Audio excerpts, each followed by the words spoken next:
I am also a citizen of the country. I am also a human being.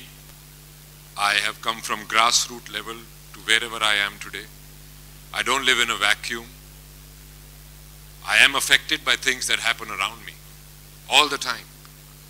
I'll give you an example. I was training for my movie called Battle of Saragarhi, and we were doing infantry training, and we were doing workshops, and we used to get up at 4 o'clock every morning. So one morning I woke up to the Uri attacks, and I read about it, and it was not war, it was nothing, it was a peaceful unit. These boys were sleeping in their barracks, and they were burnt alive.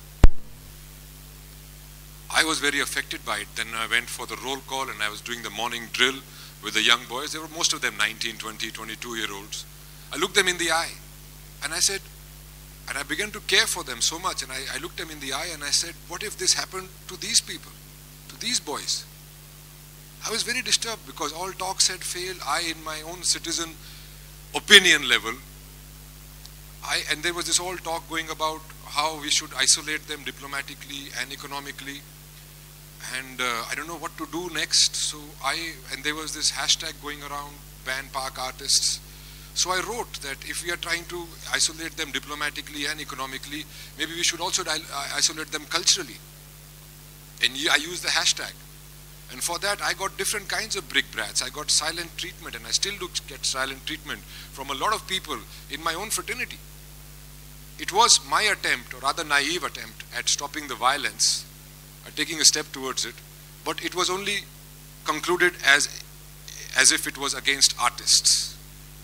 We are artists. We are like any other person. An artist, also a citizen of a country. Now, similar to this, Meryl Streep. All of you heard Meryl Streep's beautiful speech at the Golden Globes. She was lauded. She was very witty. She was on the point. I also lauded her. And when she said that, a lot of people here said, why don't Indian actors express their opinions about all these things? This is exactly why we don't. No matter which side of the coin you are.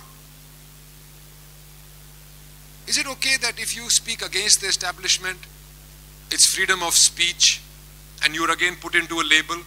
And if you speak about something you like about the establishment, you again put into label like, bootlicker and many other things I don't want to talk about. The point is, why cannot we express an opinion or a desire without being labeled? That is the problem. You can have an opinion, you might disagree with me, it's fine. And as for the youth of the country, I think we are a very young country. I think they are the future of our country, and I am not at all worried about it because the youth today is very well informed, also because of social media, very well informed, and they are very outspoken, so there is nothing to worry about. I think they can make their own decisions.